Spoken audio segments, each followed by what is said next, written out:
Fala pessoal, tudo certo? Vamos lá então, na sequência na nossa aula de operadores. Hoje a gente vai discutir então operadores lógicos, tá?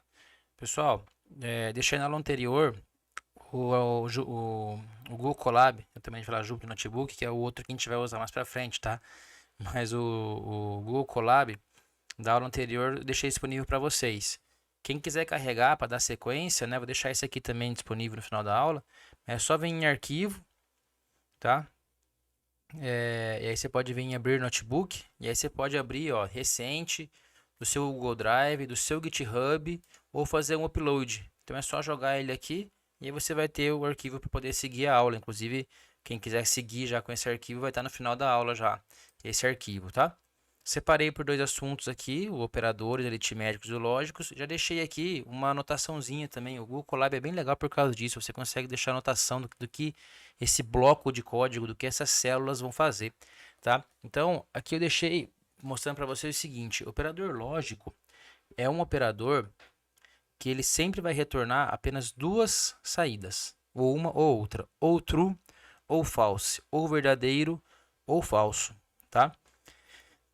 Esse tipo de operador é um operador que vai trabalhar com tipos de dados que chama Boolean, operadores booleanos, tá? Pessoal, a gente vai ver depois com calma o que é um int, o que é um float, o que é um boolean, tá? O Python tem várias estruturas de dados que a gente vai conhecendo aos poucos. Eu vou dando algumas pitadas de alguns até a gente conseguir se aprofundar um pouquinho em cada um deles, tá bom?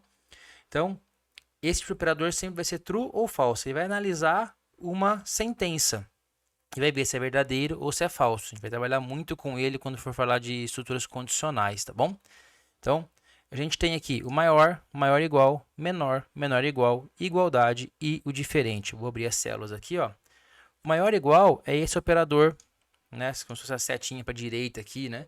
Então, aqui, pessoal, ele vai analisar se o que está na esquerda é maior ou igual, maior do que está na direita. Então, por exemplo, se eu colocar 8 é maior do que 4 e rodar essa célula, o que vocês acham que vai acontecer?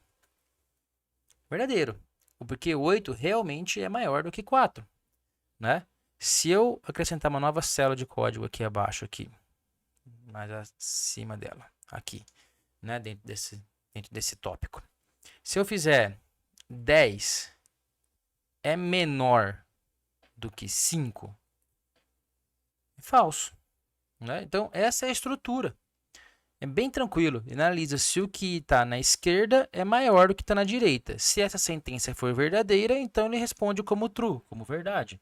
Se for falso, ele responde como falso. O maior igual segue a mesma lógica. Só tem o detalhe que é maior igual, né? Então, ou seja, se eu fizer aqui 10, o mesmo exemplo lá de cima lá, 8 é maior do que 4? É verdadeiro, né? 8 é maior do que 4. Se eu vamos subir aqui um pouquinho.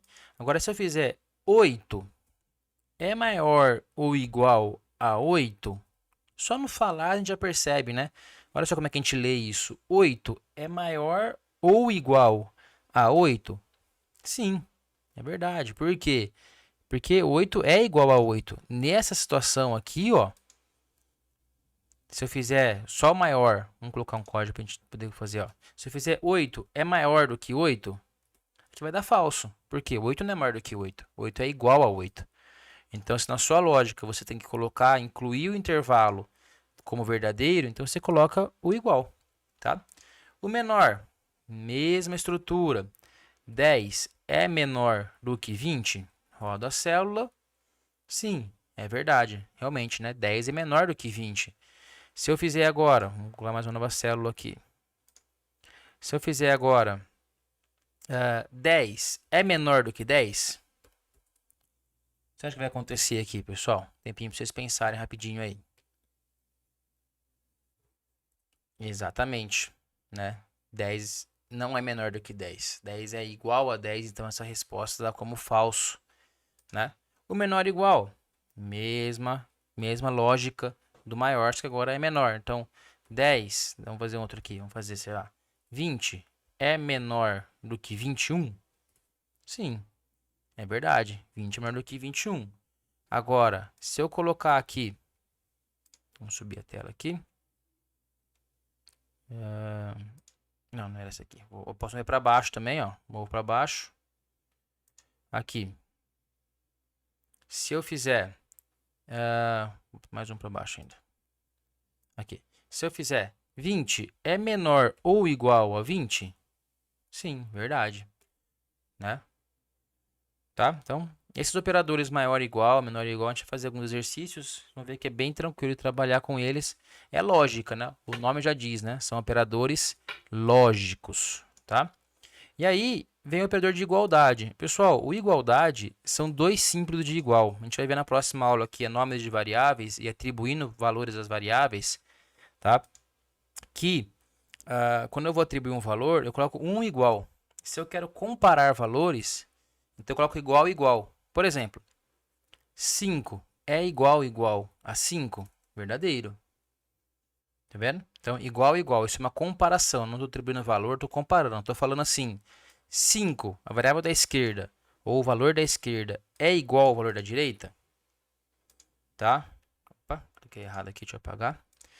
Vou colocar mais um código aqui. Então, 5 é igual a 6? Isso aqui vai dar falso. Falso, tá vendo? Tá? Então, esses são nossos operadores. E o último é o diferente.